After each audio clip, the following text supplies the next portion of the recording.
Welcome in, everybody, to the Saints Insider postgame show, live here from AT&T Stadium outside Dallas, Texas. I'm Zach Ewing. The Saints beat the Dallas Cowboys 44-19 here in Arlington. In case you missed a game, in case you live under a rock and you're just tuning into the postgame show, we appreciate you, but I don't know how you don't know. But you heard me right. Saints 44, Cowboys 19. The Saints not only come up to Dallas and get a huge upset victory, they dominate the Dallas Cowboys, absolutely dominate one of the favorites to represent the NFC in the Super Bowl with a 44-19 demolition of the hometown team here. The AT&T Stadium crowd, quite frankly, was you heard more from Saints fans than you did from Cowboys fans, particularly in the second half. We heard hoot-at chants throughout the second half. We heard loud cheers when the Saints got their 2 takeaways, when Alvin Kamara scored his 4 touchdowns. All we heard from Cowboys fans in the second half were some boos, quite honestly. Cowboys only get 3 points in the second half, and that was after New Orleans scored touchdowns. Not just field goals, they scored touchdowns on all 5 of their first half possessions.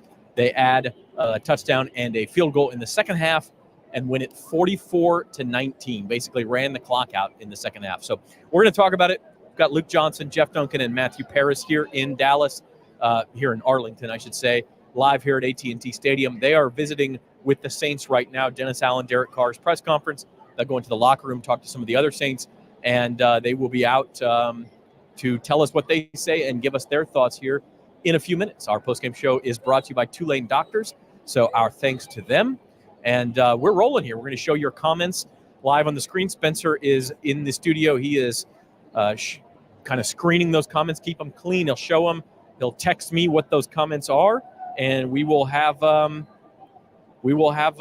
show here. So we're ready to roll. The Saints were obviously ready to roll. They win it 44-19 over the Dallas Cowboys today. The Saints are 2-0, and we'll talk more about this too. But we may actually have not just a competitive NFC South division, but a good NFC South division. At least if you exclude the Carolina Panthers, who lost again big to the LA Chargers. But the Tampa Bay Bucks go to Detroit and beat the Lions 20-16. They're 2-0 with a road win over an NFC contender. And, of course, the Saints are now 2-0 with a road win over an NFC contender. And then we have the Atlanta Falcons, who lost their opener, but they're the division favorites, and you figure they'll keep themselves involved in some form or fashion. We could really have three pretty good teams in the NFC South here. So we'll talk more about that too. But first and foremost, want to go over this one. It is 44-19, the Saints final, and just an absolutely exquisite performance. The Saints got the ball first, just like they did last week, and just like they did last week, they scored a touchdown. Last week it was a 59-yard bomb to Rashid Shaheed. We'll get to this week's Rashid Shaheed bomb, but this week it was an Alvin Kamara 5-yard touchdown run, ending a 4-minute and 10-second touchdown drive. Saints actually faced like a 3rd and 2 on their first series of the game, and had to pick up a blitz. Alvin Kamara, who scored the touchdown on the drive, maybe his biggest contribution was actually a blitz pickup of Micah Parsons on that very first series of the game, allowing Derek Carr to find Chris Olave to convert the 3rd down. That was a sign of things to come. The Saints actually hardly faced another 3rd down until the second half, but they did convert their first 5 third downs. They missed on a couple late in the game when everything was out of hand already, but they converted on that one. Then they get a big play to Chris Olave, a 39-yard catch and run, lots of yards after catch to get inside the 10 to the 5. And on the next play, it was Alvin Kamara with the first of what would be 4 touchdowns, making it 7-0 Saints. We've got Hawaiian Pickleball. Hui says, how about them Saints? That was impressive on both sides of the ball. We're going to talk about the defensive side as well. They certainly held their own against an explosive Cowboys offense. The first half was more of like a bend but don't break for the defense. They gave up a field goal to Dallas on the first drive. A holding call kind of waylaid that drive for the Cowboys, so it's 7-3. And then it was time for this week's trademark Carr to Rashid Shaheed bomb. It was 70 yards. It was on the first play of the drive. It was a touchback out to the 30 and play action pass. And Derek Carr just 54.5 yards in the air, according to Next Gen Stats. And it hit Rashid Shaheed's hands as if he just dropped it to him from 2 feet above. I mean, it could not have been a more perfect ball, and that's from 55 yards away. And then Rashid Shaheed, by the way, for his part, he splits the Cowboys safeties with his speed, ran by him like they were standing still, or at least just jogging, and catches that ball just inside the 20 and then races to the end zone. A 70-yard touchdown, just like that. It's 14-3. From Rosenfield 10, I predicted Saints 31, Cowboys 19. Everyone said I was crazy. I guess you were. Yeah, I guess so. You underrated the Saints offense. It was 44-19. They had 35 just in the first half. So it's 14-3. Cowboys go down, and this time get inside the 10-yard line, but have to settle for another Brandon Aubrey field goal. He kicked 4 field goals, so if you have Brandon Aubrey on your fantasy team, you were happy. So it's 14-6, and the Saints just did not slow down, man. It was one great drive after another. So at this point, we're into the second quarter, and this time it was Alvin Kamara taking a short crossing route from Carr, hit him in stride into space. AK does what AK does. Got lots of kids running around down here. Alvin Kamara was just running around like a kid inside the 20-yard line. I mean, he pretty much just jogged the last 15 yards, scored his second touchdown of the day. It's 21-6. That's when the Cowboys actually got their one touchdown of the day. They hit a big play, pretty impressive play by CeeDee Lamb, actually. He catches a pass on like a 10-yard out from Dak Prescott, somehow keeps his balance and like ducks down, and Paulson Adebo and Tyrann Mathieu both go flying by, and Lamb keeps his balance, and he's off to the races, a 65-yard touchdown. So it looked like we were like game on, shootout on at that point. It's 21-13, still midway through the second quarter, but like, look, the Cowboys couldn't stop the Saints. Saints then go on a longer touchdown drive, took almost 5 minutes, ends with Alvin Kamara's 12-yard touchdown run. That's 3. That's 28-13. Then the Saints finally kind of break serve. They get, to borrow a tennis term, they get an interception of Dak Prescott. Receiver slipped on the play, and Paulson Adebo comes up with the pick. The receiver, Adebo had good coverage on the play, but the receiver had no chance once he slipped. Adebo makes the catch. Interception, nice return all the way down to the 20. 20 yards is easy work for this Saints offense. It ended with a 1-yard touchdown run by Derek Carr with 39 seconds left in the half. And we're going to have to talk to Luke Johnson about this because he was the one who loved this the most. But maybe the signature moment of the day, Derek Carr doing the Michael Jackson crotch-grabbing celebration in the end zone. It was his first rushing touchdown since 2020. Of course, we know there were no fans in the stands for most of the 2020 games. So it makes you wonder how long he'd been saving that one. I am sure Luke and the guys are going to ask Derek about that, and we'll get their answer here when they stop by a little later. But that made it 35-13.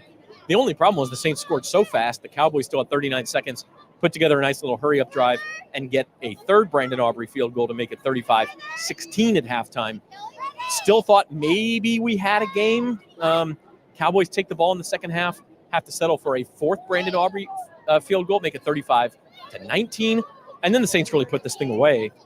They went on a 7-minute, 56-second touchdown drive that ended with Alvin Kamara's fourth touchdown. This one from 7 yards out, his third rushing, 1 receiving.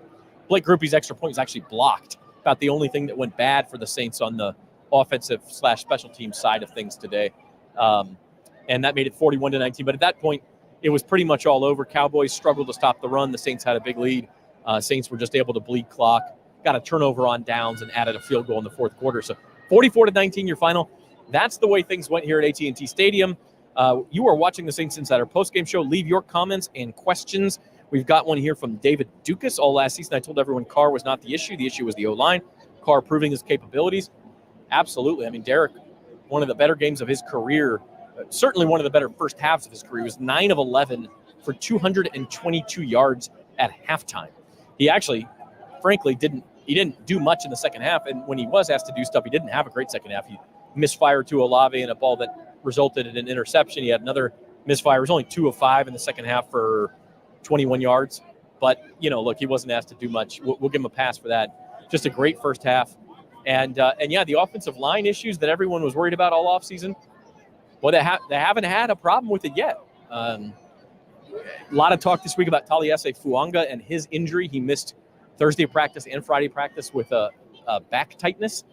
but he worked out before the game. He was good to go. He obviously played very well. Trevor Penning on the other side obviously played very well. Derek Carr was sacked one time, but it was like a rollout where he ran out of bounds and didn't quite get back to the line of scrimmage. So it went in the books as a sack, a 1-yard loss, but really he wasn't sacked in the traditional sense all day long. I think they only had like 1 or 2 negative run plays on top of that. So that offensive line, Clint Kubiak's scheme, really doing work.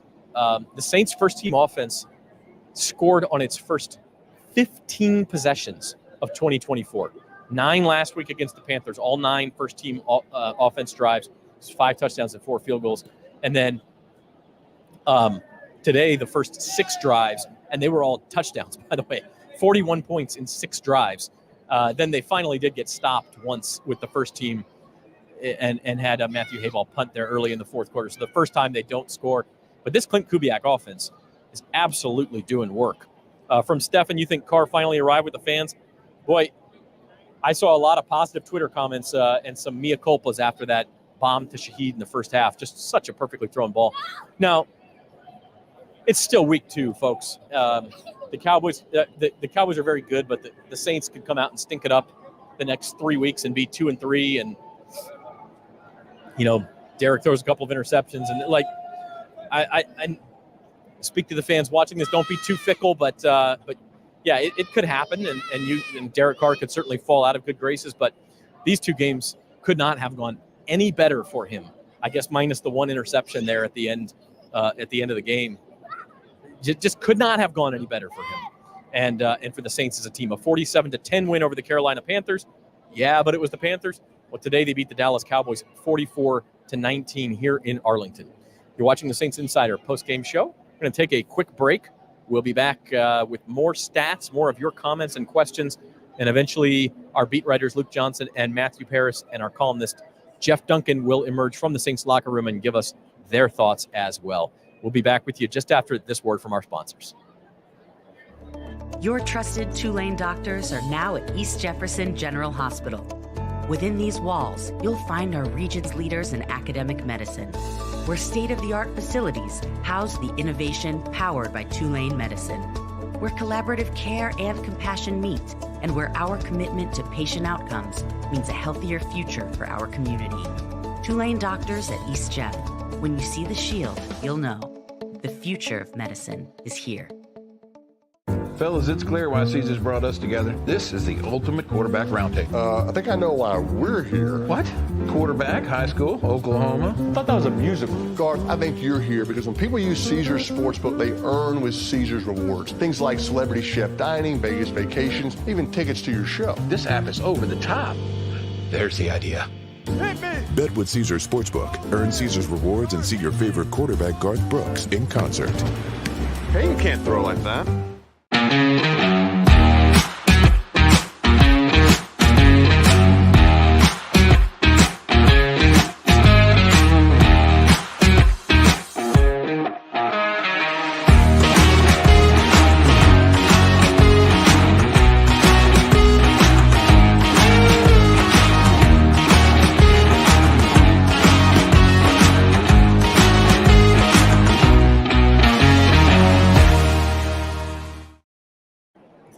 Welcome back to the Saints Insider postgame show. We're live here at AT&T Stadium. Zach Ewing with you from Arlington, Texas. We'll have our beat writers Luke Johnson and Matthew Paris out here, Times-Picayune Saints beat writers, as well as our columnist Jeff Duncan is here in town, and he will also stop by and give us his thoughts. Only about 45 minutes since the Saints finished off the Dallas Cowboys, actually only about 40 minutes, 44-19. Nobody gives you postgame coverage faster. Nobody does it better than NOLA.com and the Times-Picayune. This season's post-game coverage is brought to you by Tulane Doctors. When it comes to healthcare, choose a partner that sets the standard. Tulane Doctors are bringing the medicine of tomorrow to the Gulf South today. Find your physician at tulanedoctors.com. Look, subscribe to the Saints on NOLA.com YouTube channel. We do Saints Insider podcasts every Wednesday and Friday during the season, as well as most weeks during the offseason. Have at least one podcast every week the entire year round. Might have some weird, like a Thursday game, we might only do one podcast, things like that. But we will have Wednesday, Friday podcasts on normal game weeks. And we got another one coming up for you Wednesday, so tune in for that. That's the Saints on NOLA.com YouTube channel. Also encourage you to hit the like button and hit the subscribe button, sign up for notifications, all of that good stuff to follow what is suddenly looking like a pretty damn special New Orleans Saints 2024 season. Again, it's only been 2 weeks. You don't want to get too excited, but I would say you can certainly be more excited this week than you were last week after, okay, you beat the Carolina Panthers, looks great. But now you're 2-0. Now you've done it against a contender. Now you've done it on the road. We'll see next week the Saints play the Philadelphia Eagles. We talked about how difficult this schedule was to begin, and the Saints needed to find a way to win 2 of their first 5. Well, how about 2 of their first 2? Now you're playing with house money. Now you play the Eagles, go on the road, face the Falcons and the Kansas City Chiefs. Maybe you can find a way to win another one and be 3-2 headed back home for what's looking like a really big Week 6 game with the Tampa Bay Buccaneers, the 3-time defending NFC South champions who have also started 2-0. So we'll see what happens, what the future holds. But today was a good day for the Saints and for their fans. 44-19. Marcus Fuller, best overall Saints game versus a worthy opponent since Breeze retired. Boy, the only one that I could think of that would rival this would be the game in which Jameis Winston was hurt in the 2021 season, the first year post-Breeze. It was Halloween, actually, and the Saints beat Tom Brady's Tampa Bay Buccaneers. And Jameis played really well, but he tore his ACL late in the game. That's the only one I would say would rival this one, Marcus. I think you've got a great point there. And of course, we know Jameis was out for the season that year. Season kind of went south. Saints haven't been in the playoffs since, but you got to feel pretty good about their chances. It's again only week 2, but you got to feel pretty good about their chances. Continue to leave your comments and questions. We'll get to them, show them live on the air as we go. Going to get to some final stats here. Derek Carr, as we mentioned, only had to throw 16 passes. He was 11 of 16, 243 yards, 2 touchdowns, 1 interception, a rating of 125. Very good, healthy numbers, very efficient, explosive. Obviously had the 2 50-plus yard touchdown passes, 1 to Rashid Shaheed, 1 to Alvin Kamara. His first half numbers were even better. His first half numbers, boy, 9 of 11, 222 yards, 2 touchdowns. Also had the rushing touchdown. He had a perfect 158.3 passer rating. You cannot get better than 158.3. That's the magic number. That was Derek Carr in the first half. Obviously only threw 5 passes in the second half. Felt like he got a little bit out of rhythm, honestly. 2 of 5 for 20 yards, 21 yards and a pick in the second half. But we'll forgive him of that in a 44-19 victory. On the receiving side, 4 of those passes were to Rashid Shaheed for 96 yards and a touchdown. Shaheed was actually Derek's kind of favorite target early. He hit him on the big third down play early and then hit him for the long touchdown, obviously. Chris Olave, after a slow week last week, he showed up this week, 4 catches for 81 yards. He had the big 39-yard catch on the Saints' opening drive to set up first and goal. Olave still looking for his first touchdown of the year, so that's something to look out for. Alvin Kamara, 2 catches for 65 yards and a touchdown. He had the 57-yard touchdown catch. And that was really it. The only other catch was Taysom Hill, 1 catch for 1 yard. And that was it. That was the 11 passes, 11 completions for Derek Carr. He did hit Foster Moreau for another, I think, 27-yard touchdown on a play that was called back for an ineligible man downfield. That was in the third quarter. And that drive ended up with an Alvin Kamara touchdown run. So Carr could have had a third touchdown.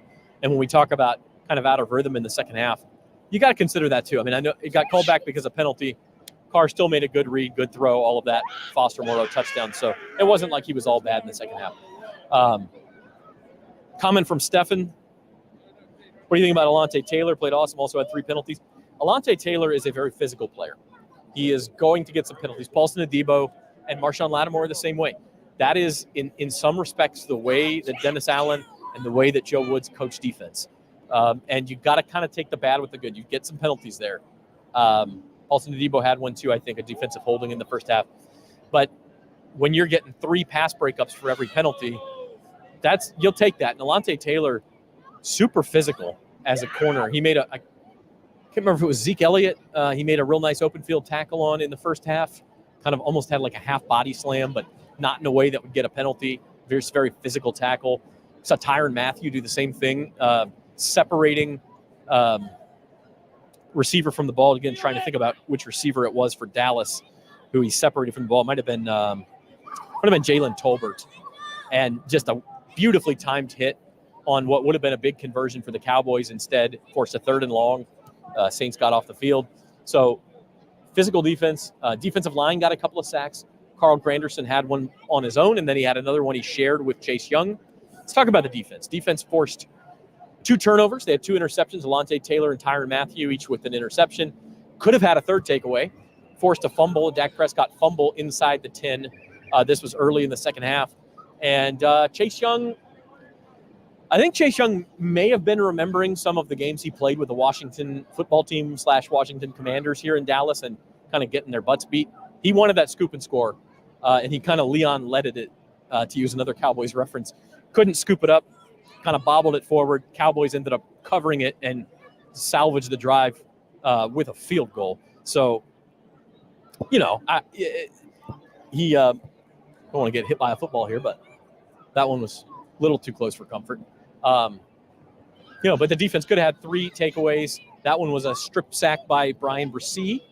Brian Bresee had another near sack. Dak Prescott made it like borderline miraculous play to get out of it and then flip the ball to Zeke Elliott for a first down.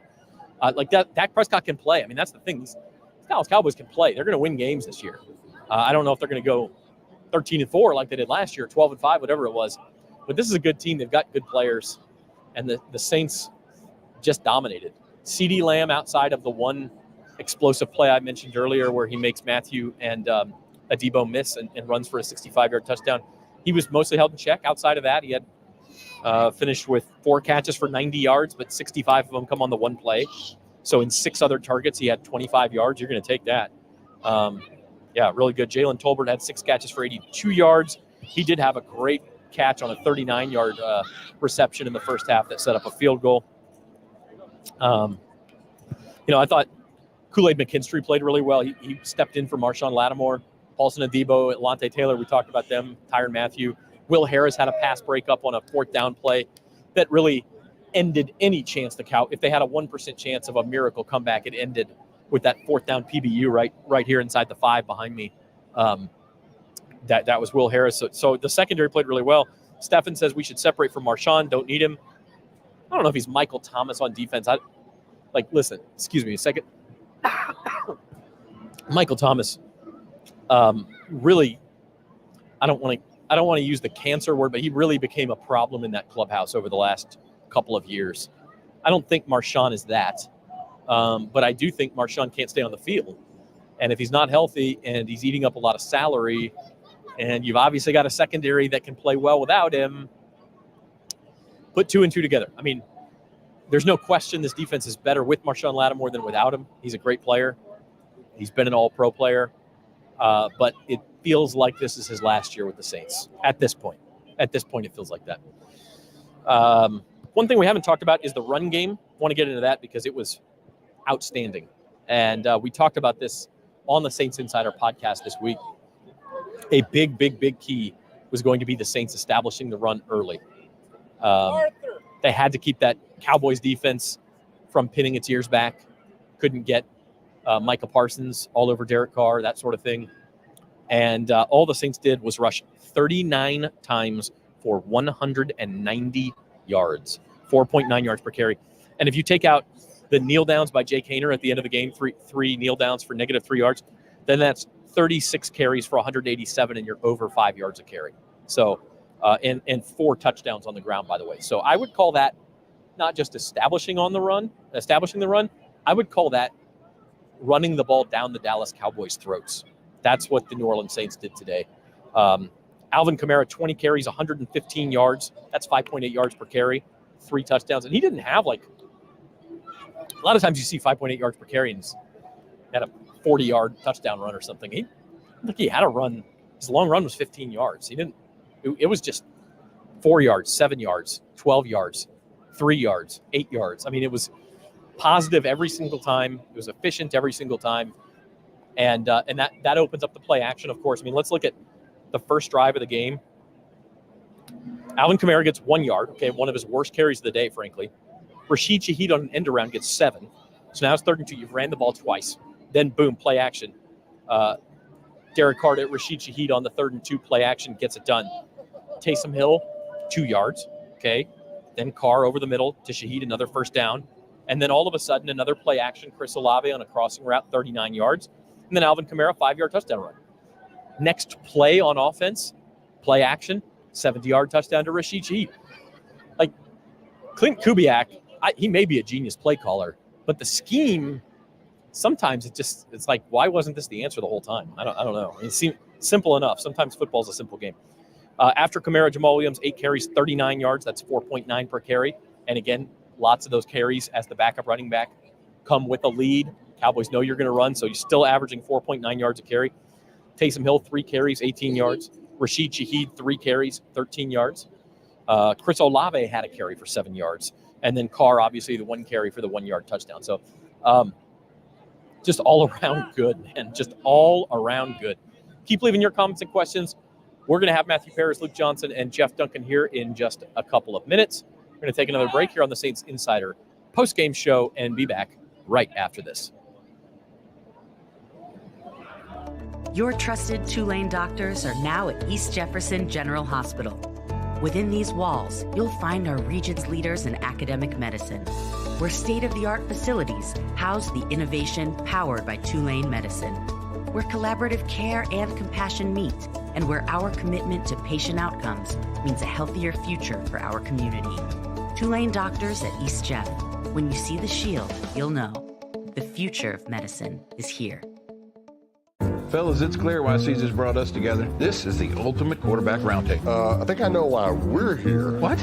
Quarterback, high school, Oklahoma? I thought that was a musical. Garth, I think you're here because when people use Caesars Sportsbook, they earn with Caesars rewards. Things like celebrity chef dining, Vegas vacations, even tickets to your show. This app is over the top. There's the idea.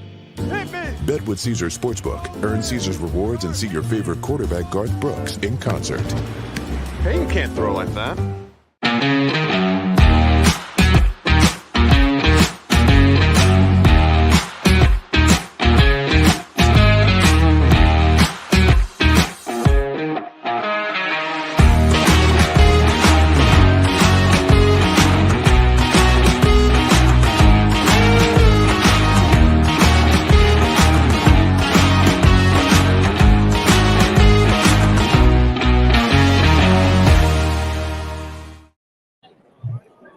Continuing to react live here on the Saints Insider postgame show. I'm Zach Ewing, live from the turf at AT&T Stadium in Arlington, Texas, where the New Orleans Saints have defeated the Dallas Cowboys 44-19. Our postgame show is brought to you by Tulane Doctors. We'll be joined shortly by Times-Picayune beat writers Matthew Paris and Luke Johnson, and also our columnist Jeff Duncan when they emerge from the Saints locker room. But as we told you last week, Saints like to talk after they win, as do most teams. And so they're in there for a little while longer than they are after some games. Just a tremendous performance by the New Orleans Saints. Offense and defense working in tandem. Defense creating takeaways, holding the explosive Cowboys offense to field goals. Offense, well, you can't do a whole lot better than 5 touchdowns on 5 first-half possessions. And then when you have a big lead, an 8-minute touchdown drive to start your second-half possession. So through the first 3 quarters, the Saints had 6 drives and 41 points. The only blemish was a blocked extra point. Blake Grupe's extra point was blocked on the last touchdown. Kept the score at 41-19. But the Cowboys just could never really get back in this game. It was 35-19 after they kind of did the 2-for-1 thing because they had deferred and they get the ball first in the second half. They did the field goal to end the first half and then get a field goal to start the second half. So technically you're at a 2-possession game there, I guess, 35-19. But then the Saints use up 8 minutes off the clock and score. I mean, that was the ball game. Like, Dallas could not get off the field, and Saints look really good. Some defensive stats. We talked about a lot of the offensive stats. On the defensive side of things, let's take a look. We had a comment mentioning Alontae Taylor. He had 9 tackles, guys. 9 tackles, 8 solos, 2 tackles for loss. Last week he had the 3 sacks. Like, it's week 2. It's too early for any of this stuff, but like, Alontae Taylor's on Pro Bowl watch. This is a guy who was sort of hit or miss through the first 2 years of his career and kind of sometimes could be a weak link. Like, I'm thinking of the game at the Rams late last year where he got benched and he was lost all the time. He has found himself. As a physical corner. Pete Werner had 8 tackles. 5 of those were solos. Demario Davis, 8 tackles and a pass deflection. Let's talk about Demario Davis for a second. When this was still a ball game, first half, I think the score might have been 28-13 when this happened, or maybe it was, I don't know, maybe it was earlier than that. Maybe it was 14-3. Dak Prescott throws the ball deep down here for Rico Dowdle, the running back. It was a wheel route. Well-thrown ball. And obviously a running back out of the backfield, a lot of times that falls to a linebacker in coverage, and sometimes offenses can create mismatches. And I'm sure Dallas thought Rico Dowdle on a wheel route is going to outrun any linebacker. Not Demario Davis. Demario Davis broke the play up right behind me. And just, looked like a dang safety back there breaking the ball up. Then on the very next snap, Demario Davis, at his advanced age, you're 13 in the league, you're 12 in the league, whatever it is, he blitzes, and he forces Dak Prescott to throw too soon and incomplete. I think there was actually a defensive holding penalty on that play, and the Cowboys got a first down anyway. But, think about that. Demario Davis, 30 yards downfield in coverage, breaking up a pass on one play, and blitzing and forcing an incompletion on the next play. Who does that? Who does that at any age? Demario Davis doing it at 35 years old, just absolutely tremendous, amazing. You run out of adjectives. Kool-Aid McKinstry, by the way, 5 tackles, pass defense in his sort of debut as a starter without Marshawn Lattimore out there. Carl Granderson, 5 tackles, 1.5 sacks, 2 quarterback hits. Paulson Adebo, 4 tackles, 2 passes deflected. Will Harris, 4 tackles, 1 pass defense. Chase Young, 4 tackles, 1/2 a sack, and a quarterback hit. Tyrann Mathieu, 3 tackles, 2 passes defensed, interception. Ugo Amadi, 3 tackles, pass defensed. Brian Bresee, 2 tackles and a sack. Cam Jordan, 1 tackle, 1 pass defense. He deflected a pass at the line. I mean, this is down the line. And it ties into this comment Stefan just had. What do you think about Dak? The moment they were behind, he fell out of rhythm. He missed a couple throws. He did. But you got to give a lot of that credit to the Saints secondary. I mean, he was trying to throw into some tight windows, but that's what you have to do in the NFL, and the Saints were just better today. They had all 4 of their starters in the secondary had passes deflected, as well as Ugo Amadi, who came into this. That's 5 players in your secondary with passes defensed, as well as a linebacker, as well as a defensive lineman. I mean, unbelievable stuff. Trying to make sure I keep an eye out for Luke and Matt and Jeff to make sure they know where I am here on the postgame show. I'm not even sure where they're going to come out here at AT&T Stadium, but we're rolling with it. We're going live. I'm going to do a little scoreboard update here on the Saints Insider postgame show. Of course, here in Arlington, it was Saints 44, Cowboys 19. Elsewhere in the NFC South, LA Chargers 26, Carolina Panthers 3. So, yeah, last week when we were saying, well, are the Saints that good? Are the Panthers that bad? And maybe the answer was both. I think the answer is both. The Saints are really good. The Panthers are really, really stinking bad. They have now been outscored 73-13 in 2 games. Bryce Young was 18 of 26, which sounds okay, right? 18 of 26, he'll take that for 84 yards and an interception.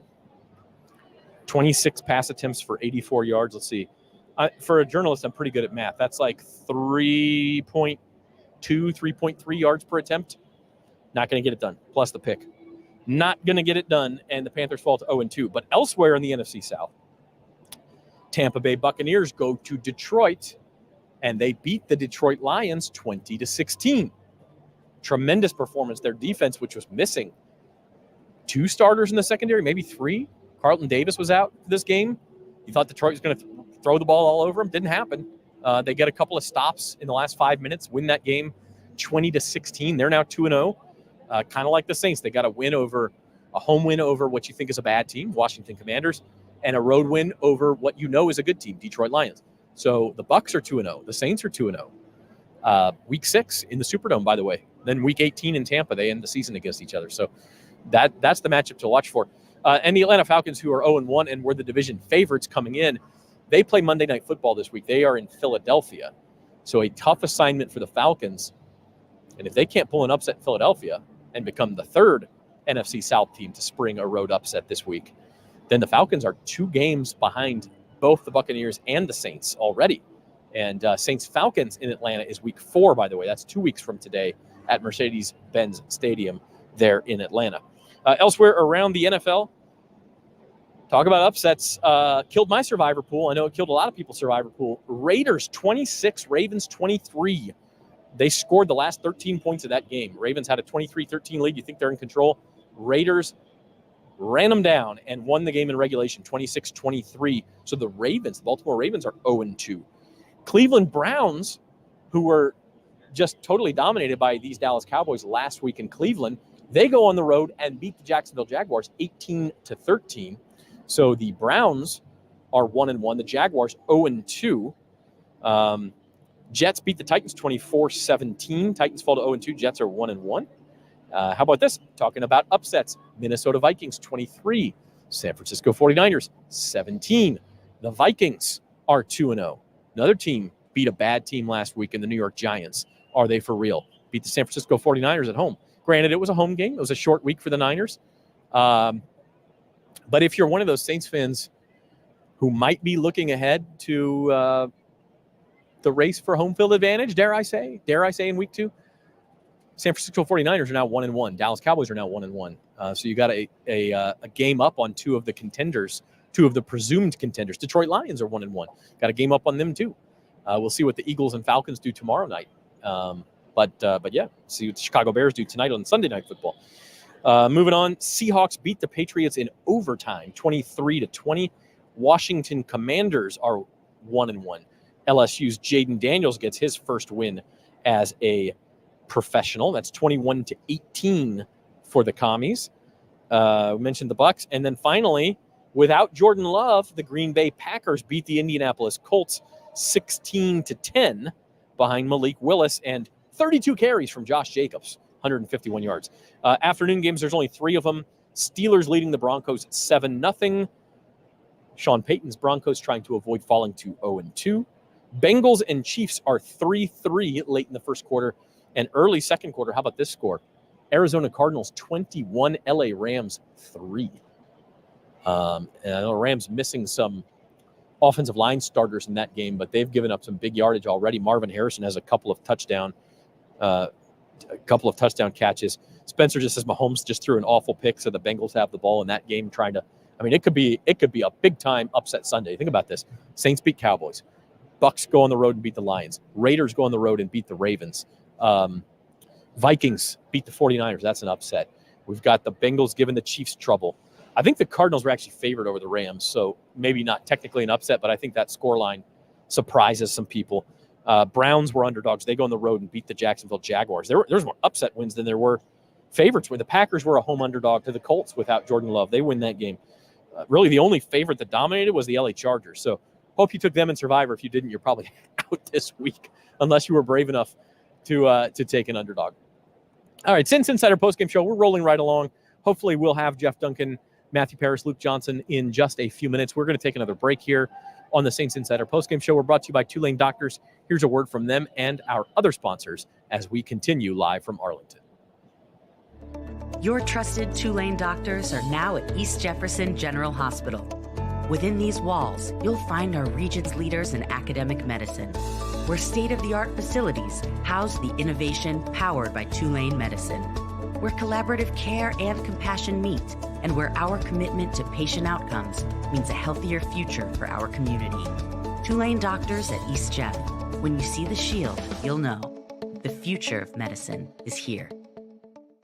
Fellas, it's clear why Caesars brought us together. This is the ultimate quarterback roundtable. I think I know why we're here. What?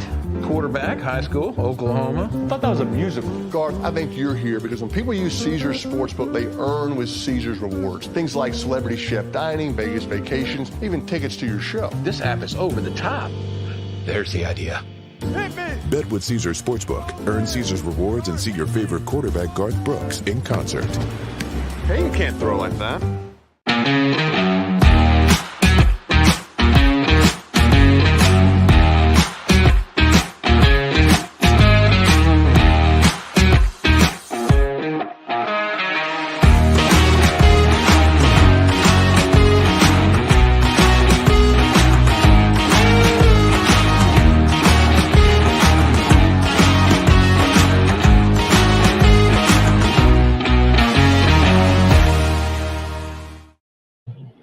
Welcome back to AT&T Stadium in Arlington, Texas for the Saints Insider postgame show. We're rolling right along.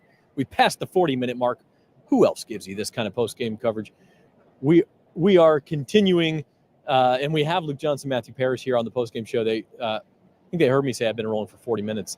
We're going to talk to them. Saints beat the Cowboys 44-19, improved to 2-0. Subscribe to the Saints on NOLA.com YouTube channel. Come on, Matt. All right. Matt Parrish here. After the Saints' demolition of the Dallas Cowboys, you mentioned, for those who don't know, and if you're a longtime listener, a longtime watcher of the show, that Matt Parrish, beat writer for the Washington Commanders before he came here, he's been in this stadium and seen blowouts before, not like this. Normally the blowouts are the other way. That's right. And so, yeah, I mean, I didn't see this coming. I think this is the game that, you can start to be really optimistic now. I think it changes the perception. I mean, I guess we'll talk about it later in the week, but I think they're going to beat the Eagles now. Like, not to go all in on this, but it was that type of performance to where I thought it was really impressive. And I just think the stuff that it's very sustainable in the way of how they're winning. They're able to move up and down the field. They're not like sometimes teams that get on winning streaks, like eke out these games by playing kind of like run the clock out, keep them low scoring. Right, getting key turnovers and key moments, that sort of thing. I mean, they're scoring in just a variety of ways. They're using a variety of playmakers, and the offensive line is blocking well. And I think if all those things are together, then I think it's a little bit more sustainable in the long run. Yeah, and I mean, I think that starts with the running game. Yeah. Like when you really break it down, you hear people say this football is a simple game. If you can run the ball and stop the run, you're going to do really well. And they ran the ball today. They established the run early, and then all of a sudden the play action game is there.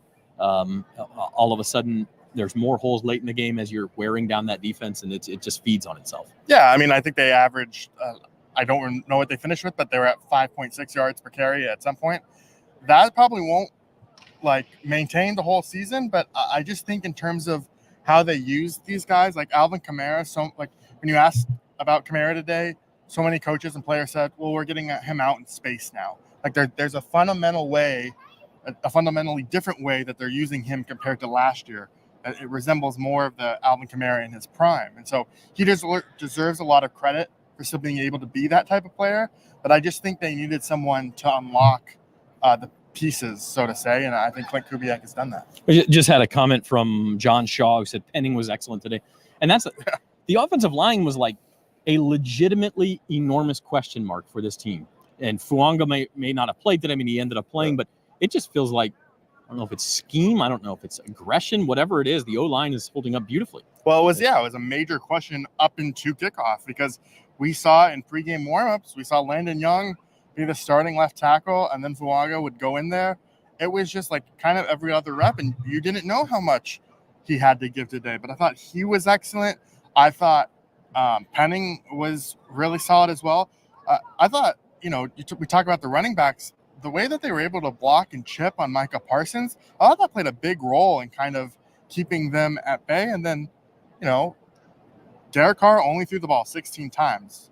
When you throw the ball 16 times, there's not really a lot of opportunities to tee off on a pass rush. So I think that had a big thing to do with it. Yeah, sure. And I mean, I mentioned this earlier, and you hinted at it too, but Alvin Kamara, for as great as he was, 180 total yards today, 4 touchdowns. One of the biggest plays he made was a pass chip on Micah Parsons on that first series of the game, because if he doesn't do that, Micah Parsons probably sacks Derek Carr. The Saints punt.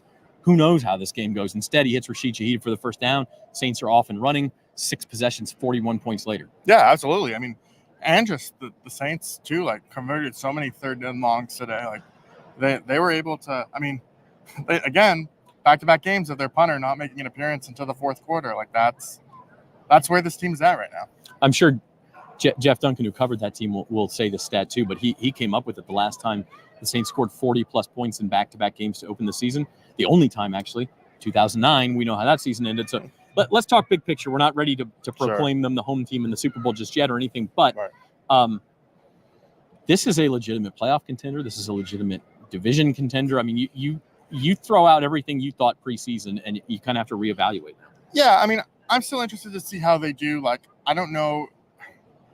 Playoff contender, I need to see them beat great quality teams. I mean, I think this is one of them, I think this is a heck of a team they beat today. But I just,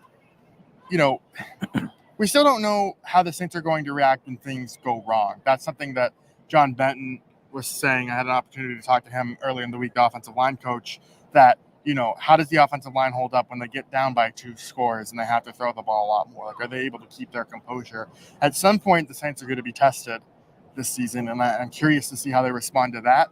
But certainly, I think their ceiling is a lot higher I had this team at 9-8. I think I would probably adjust that at least to win right now, but they have a good enough offense to compete in these games, whether or not they win every one.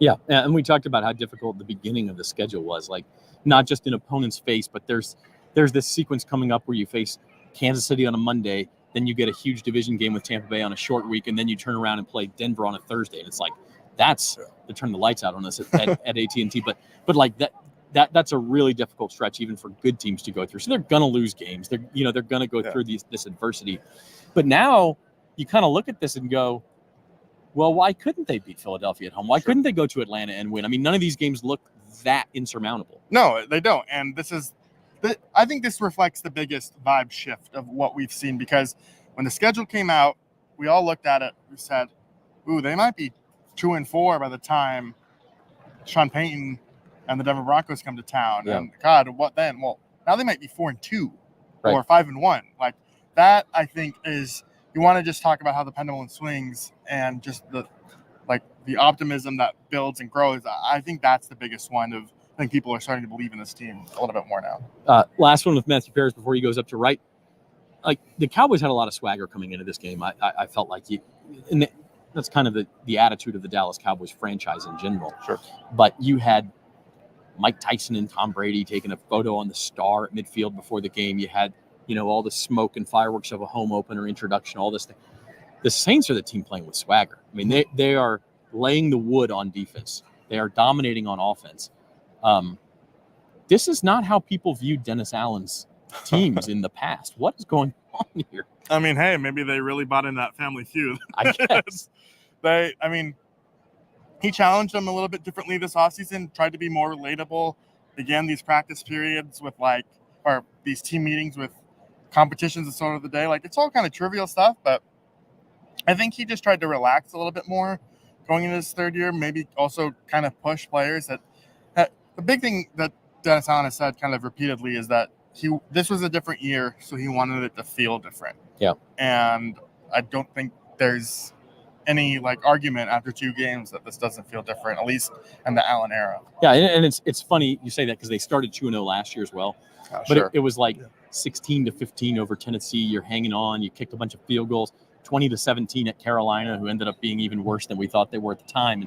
And they had a chance to start 3-0. They had the lead in Green Bay and blew it. But this just feels completely different. I mean, this feels like this, as you said to start, this is sustainable. Yeah, I mean, I think also the defense has a certain swagger. I thought it was really telling today. I mean, I don't think the Cowboys played that bad offensively. They were able to move the ball. They were able to get the ball to CeeDee Lamb in clutch situations. It was just the Saints responded when they needed to. They kept them to 3 points on drives. They intercept. Derek Carr's first interception of the season, they were ahead, so it wouldn't have really made a difference. But that in a normal game, you would have said, ooh, that was a bad turnover. That could swing momentum. And then the Saints defense came in right away and then had an interception of their own, on the very next play. So it's just those type of things. That's any time that the momentum could change, the defense is doing its job to keep it in check, I think. Yeah, absolutely. Well, he's Matthew Parrish. He's actually writing a sidebar on Alvin Kamara, so you can read his work at NOLA.com later tonight or in the Times-Picayune in the morning. Matt, we'll let you go and hand off to your beat counterpart. Is that right? Yeah, sure. Luke Johnson. Joining you live on the Saints Insider postgame show from AT&T Stadium in Arlington with Luke Johnson. Luke, most important question of the day, Derek Carr's Michael Jackson celebration. I'm sure you got an answer on that. Right? Well, I mean, first of all, the guy says he's a dancer. And as a person who crushes weddings, shout out to my wife, Chelsea Braystead, also a wedding crusher. I can appreciate that. And I gotta give him a solid grade on his Michael Jackson dance move out there. I don't know if I personally would have gone for the crotch grab on a game that was being broadcast across like half the country, but more power to him. That's a power move right there. What odds would you have laid Derek Carr grabbing his crotch on national television? 0% odd. Well, I don't know what the odds, like 10,000 to 1. Plus 10,000, whatever. Yeah. I mean, like crazy stuff happening out here, but it's kind of what today was all about, right? Yeah. I think the moment for most people where you go, holy moly, this team is for real, was Carr's pass to Shaheed on the second drive. Again, a nice touchdown drive. Maybe it's a scripted, good script by Clint Kubiak, that sort of thing. Give it the field goal to Dallas at 7-3. You're kind of settling into the game. And then the Saints go up top, 55 yards in the air, a 70-yard bomb to Rashid Shaheed. And all of a sudden, it just kind of opens your eyes like this team might be really good on offense. Yeah, look, I mean, I think it's pretty clear now that they've got a really good play caller who installed a really great offensive system here. And I think it's also pretty clear they've got some pretty good playmakers on this team. And Derek Carr was talking about that play after the game. He's just like, we shouldn't have thrown that ball. Like the coverage worked out to where like Dallas was in the right coverage for that play, but like Shaheed just outran it. He was like, screw it, I'm gonna throw it out. Look, he had two guys. He beat two guys to the ball, and I mean that guy's just he's an incredible player, and it's really fun to see him in an offense that is like maximizing his traits, maximizing Derek Carr's traits. Something we kind of talked about when they hired Clint Kubiak. This is a guy who's going to get the most out of the quarterback. And through 2 games, we're seeing the absolute most out of Derek Carr and some of these Saints playmakers. And speaking of getting the most out of Alvin Kamara, 180 yards from scrimmage today, 115 on the ground, 65 through the air. He had the just playground style crossing pattern that turns into a 57-yard touchdown. And then he runs for I have the almost 6 yards per carry without busting. Usually you see 6 yards per carry. It's because they busted one. The Saints up until they the last drive of the game when they were killing the clock, they were averaging 5.5 yards a carry. Their longest run today was 15 yards. Yeah. So like you do the math on that. I mean that's a lot of 5, 6, 7 yard runs they had today. And I think the way this coaching staff has coached this offensive line, how to run this wide zone scheme has been, really great. They're getting Rashid Shaheed involved as a ball carrier. He's like a souped up Deebo Samuel, right? Like they're giving him carries as a runner. He had a carry on a toss. He's lined up as a running back. And you mentioned that the second play of the game on his end around, it took a pretty amazing open field play by Dallas to prevent that from being a huge play. Right. Yeah, I think a little bit better block there. He might have been off to the races from Taysom Hill. But it's fun seeing these guys in an offense that knows how to use their traits, because I think that's what they lacked in recent years. And everybody's wondering, like, is Alvin Kamara done? And, he's averaging 3.8 yards a carry. He's not busting a run longer than 20 yards. And he very much looks like he is not done. He's got, well over, probably over 300 scrimmage yards in 2 games, right? Yeah, right at it at least. Close to it. 4 touchdowns today, 5 on the season. He looks fantastic. And if you're getting that out of Alvin Kamara on a week-to-week basis before he's even really super involved as a pass catcher, man, this offense can be really, really fun. And obviously, they have been through 2 weeks. Word about the defense. Obviously, Dallas has an explosive offense. Yeah. We know Saints have a good defense. I really thought, like Matt said, Dallas didn't really play poorly, but the Saints kind of bend but don't break, get a couple takeaways, exactly how you want to play a good offense. Dallas scored on 5 of its first 6 possessions, right? I don't think they punted until the second half. Did they even punt in this game? Because they went for it on 4th down. And they started. I don't think they punted. The Saints went into this saying they're probably going to move the ball. They've got a really good offense. They've got a good quarterback. Got good playmakers. I think they've got a great offensive line. I think the fact that the Saints were able to shut down the run game today and get some pressure on Dak Prescott when it counted, I think it was really impressive because that offensive line's good. So they went into today saying, look, they're going to move the ball. We got to make sure they don't turn drives into touchdowns. Yeah. Dallas went over 3 in the red zone today. Some of the Saints' biggest plays, Carl Granderson had a 3rd down sack in the red zone. Brian Brzee had a 3rd down strip sack in the red zone. They had a couple PBUs down in the red zone, including one of which on a 4th down where it was really Dallas's last gasp to make it a game. Will Harris. Yeah. They're a tight, sticky, physical defense when it matters. And I mean, it's hard to look at these first two games and find anything that you're really discouraged by. It's been really impressive. Yeah, let's wrap it up big picture. I mean, the beginning 6 games of the schedule looked so difficult on paper. They're now a third of the way through that with 2 very impressive wins. It doesn't mean they're going to win them all, but you have to change that equation now and say, okay, I mean, now they've got the 2. Now they're going to look for more and put themselves really in the thick of it. Everybody and their mother, ourselves included, were like kind of pumping the brakes a little bit after last week because they're like, it's the Carolina Panthers. They might be the worst team in football, and they might be. 26-3 today. Yeah. Dallas Cowboys are not the worst team in football. Dallas Cowboys are going to be in the playoff hunt this year. To come in here and to just smack around a team that had won 16 straight games at home, that with the average margin of victory is over 17 points in those games, regular season games. I mean that's impressive, and that's sending a message to the rest of the league. Like this is not like a fluke Saints team. This is a team that has a really smart offensive coordinator who's getting the most out of his players. And the thing that they've always had is still there. And that's a really good defense. And as you go forward, I mean, Matt talked about this. They're going to face adversity. They're not going undefeated. I mean, we all know that. Yeah. That's really, I guess, the remaining question for this team is how do they deal with it if they are down 14? Well, and they're also going to have to, they're going to have to make adjustments on the fly as the season goes. Because the reality is nobody really knew what to expect out of the Saints team other than it's going to be running a Shanahan-esque offense. Now they're going to have a couple games of tape to study. The Eagles are going to have 2 games to go through. And fortunately for the Saints, they've been able to kind of like step off the accelerator a little bit and run a very basic vanilla offense in the second half of both these games. But they are going to, at some point, somebody's going to come up with an answer, and they're going to have to come up with a counter answer. Yeah. So that's when we're really going to see the true test of like what this coaching staff is. But like, hard to argue with what the first 2 weeks are. I mean, they look really good. Their coaching staff looks like it has answers. They came up with a great game plan today. Everybody's going into this talking about this Dallas defensive front against the Saints offensive line, which we all considered a weak point. They ran for $180, and they gave up 1 sack today, and that was really on a scramble where Carr could have thrown the ball away, and he chose to try to run. It was a mismatch, just not the way we thought. That's right. Yeah. All right, he's Luke Johnson. You can find his work, find his game story already up on NOLA.com and in tomorrow's Times-Picayune. We'll let him get back to work. Thank you, Luke, and he'll hand off to Jeff Duncan here. Finish this off. You go, Dunk. Hey, try not to make me look dumb. All right. Jeff Duncan here on the Saints Insider Postgame Show, live from AT&T Stadium. Dunk, give us the historical perspective here. Where does this rank in terms of surprises for you in a positive way for the Saints? Yeah, look, I think you'd have to go back to the Super Bowl season.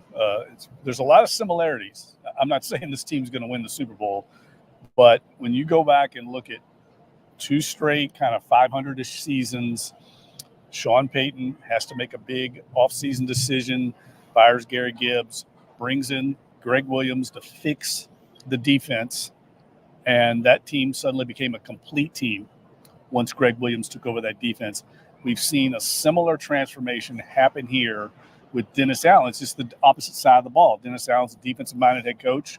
He had to fix the offense. He brings in Clint Kubiak, and he has instant results, just like Greg Williams had with the Saints defense back in 2009. And we're seeing a team right now, Zach, that's playing with just extreme confidence. The body language, you can see it. They believe, and players we just talked to believe in what they're being taught. They believe in the system on both sides of the ball, and they're kind of playing that complementary football that you hear about all the time. I know it's a little bit of a cliche, but you see it.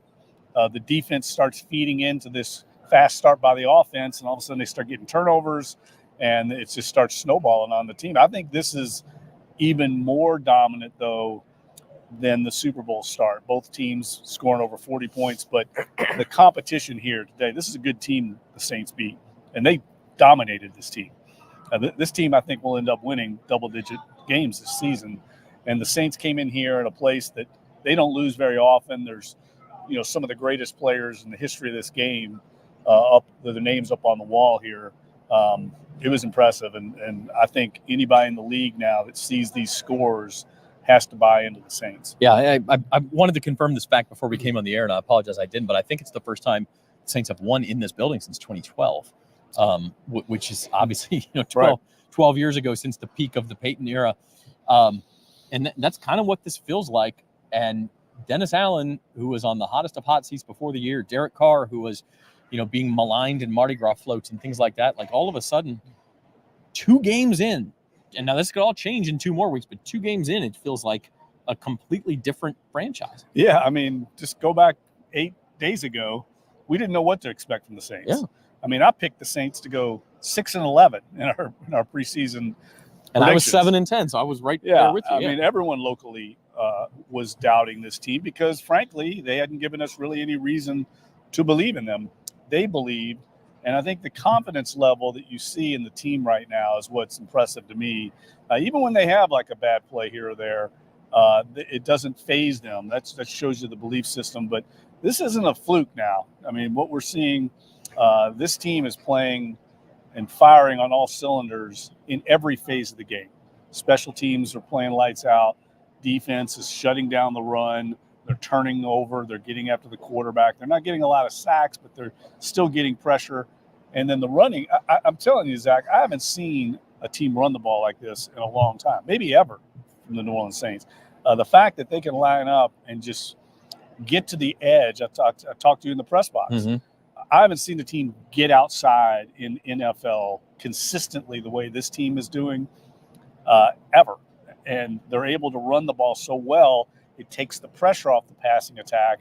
And then that allows Clint Kubiak to dial up these shot plays, and they're just hitting on them right now. I mean, the execution is at such a high level that even a team like Dallas that has very good defenders, sometimes the other team's just better, and the Saints have just been better right now. Yeah, it's like the team, the guy you play in Madden who always running a sweep, and you just can't stop it because you can't get your guy over there fast enough. Right. It doesn't work like that in real life, but it seems to for the Saints. I mean, it's a 5, 6, 7 yards every time they do that. No holding calls, anything like that. Now, you talk about the aggressive shots, and they're necessary in this offense. You got to take them. They are not going to execute on them all like they have so far. And that's kind of the next, like the adversity will strike at some point. Carr will throw a bad interception in a game that's not already over. The defense will give up a big play in a game where they don't already have the lead. And all of a sudden you look up and they'll be down 14-3 instead of up 14-3. That's kind of my remaining question. Is that true for you too?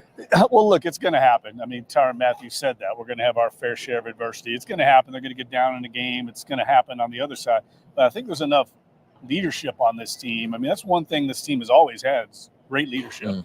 From Demario Davis, Cam Jordan, Tyrann Mathieu. We're talking great players, guys that have won Super Bowls, been all-pro players. There's a lot of strong leadership here, so I don't think it will affect this team. Eventually, they're going to hit a rut, but they're just so complete right now. There's really not a major weakness that I see on this team. Maybe the pass rush is not quite what we thought it was going to be. That might be the only thing I see that could stand some improvement. Offensively, it's impossible to be any better than they've been. It's impossible. I mean, this team scored on their first 15 possessions of the season. The first team offense, yeah. The first team offense before Jay Kamer came in. That doesn't happen, Zach. I don't care who you're playing. That does not happen in the NFL. Today was insane. I mean, we're talking 70-yard drives. I think they had 3 or 4 scoring drives of 70 yards or more. That level of execution against a good team on the road, there's just no downplaying it. You can't downplay it as much as they try to, and they do a good job of trying to keep everything grounded, which is what they should be doing. You can't downplay this kind of performance. All right, I'm going to end with this. I'm going to put you on the spot. You said 6-11 to start the season. If you had to go back and say it again, or a current season prediction, where are you at now? Well, clearly Tampa Bay is a good team as well, right? I keep saying they're going to drop off, but I think right now the Saints have to be the favorite in the division. We've talked about this being a very difficult early start. This was one of the games I think everyone chalked up not only as a gauge game, but also a game that the Saints probably would lose. Now I think you have to say that all things are possible with this team. I think they have to be considered a legitimate playoff contender and a team that's going to have to be dealt with in the NFC, which I think is a wide open conference right now. San Francisco lost today. Everybody was picking them. This team's for real. There's no denying what we saw today. And I don't think we can downplay it. So clearly I think they're better than 6-11. Yeah. Raising my hand on that one and owning it. That was awful. I said 7-10, and I said the Carolina Panthers might contend for the playoffs. So I'm 0 for 2 in that department. and I'm out of my survivor pool, which is supposed to be my specialty. So it's been a bad weekend for predictions, but a good weekend for the Saints. They beat the Cowboys 44-19. That's going to do it for the Saints Insider postgame show. Subscribe to the Saints on NOLA.com YouTube channel, and hit the like button, subscribe to the channel, tell your friends about us, and we will be here after every game this season. He's Jeff Duncan. Our thanks also to Luke Johnson and Matthew Perry for stopping by, and Spencer Urquhart is our producer today. I'm Zach Ewing, and we will see you Wednesday for the next Saints Insider. Thanks for watching.